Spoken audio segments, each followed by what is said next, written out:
May kakatawag lang ngayon, napanood daw yung video natin about Ford. Kakabili lang daw niya ng Ford Explorer 2012. So sobrang sad yung kwento niya. Nakailaw daw yung TPMS sensor. Yun yung ilaw ng tire pressure, ibig sabihin. Gusto niya ipaalis. So umanap daw siya sa marketplace na gagawa. So nung nakita niya yung gumagawa, nagpa-home service siya. So tandaan niyo, sensor ng gulong lang pinagagawa. Wala niyo magkano yung bill niya. 180,000 motherfucker! 180,000!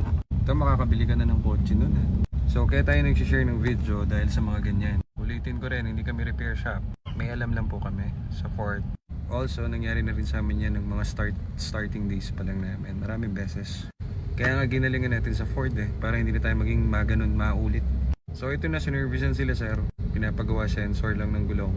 Paano nangyari 180? May sinabi rin sa kanyang papalitan sa ilalim. Nabudol si sir. Nagulat daw siya, 180,000 na lahat ng bill. Wala na siyang magawa kasi nakapit na dun sa kotse niya. Bayad siya ng 100 tapos parang nag-away pa sila dun sa kalahati. Pero sira pa rin. Ito yung video natin. Papatulong si sir kung saan pwedeng. Sabi ko sa kanya, ikot nyo na lang kasi pag linggo lang kami available kasi medyo busy rin po kami and hindi na natin focus yung repair. Gusto lang natin tumulong. So imagine that, 180,000. Real talk, ang gawa ng TPMS sensor di kaabot ng 5,000. Apat na sensor, bili ka yung original sa gulong. Tapos, gusto mo libre pa yung program pa, ako na magpo-program. Yun na yun. Dinala niya na rin yun sa mismong Ford. Ewan ko kung anong branch. Sabi raw sa kanya, wala raw assurance. Pero may bayad, labor. Kaya naguguluhan na si sir. Na 180,000 pa nga siya.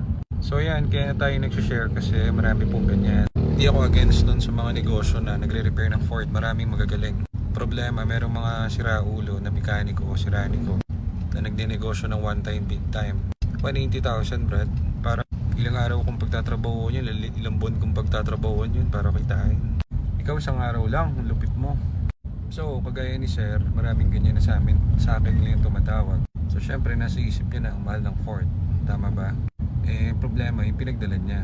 Aminado naman si sir. Halagang 5,000 fix. Baka lower pa nga. Napagastos ng 180,000. Sakit sa loob. Sobra. Pati ako naka-aano sa kanya. Tulungan natin si sir sa linggo. Kasi taga Batangas pa siya Dalhin nyo lang dito sir. Para din to doon sa mga nagne-negosyo na nagre-repair ng Ford. Hindi ako against sa inyo. Kaso lang, unahin nyo yung kliyente bago yung negosyo. Para yung kliyente, unahin yung negosyo nyo bago yung kotse niya. Likewise, vice versa lang. Siyempre, dahil mekanikong marketplace, hindi nyo na makikita at walang warranty. So goodbye 180,000. Paalam sa'yo. Sana, pinangkasino na lang ni sir. 6 na babae, 10 champagne, 10 Viagra, 1 gipsal, golf, billiard, scuba dive. Dami mong magagawa sa 180 sa ayong sir.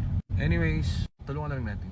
Swerte nung gumawa, yung sirani ko. May pera na siya, iba pa yung gagawa. Raulo!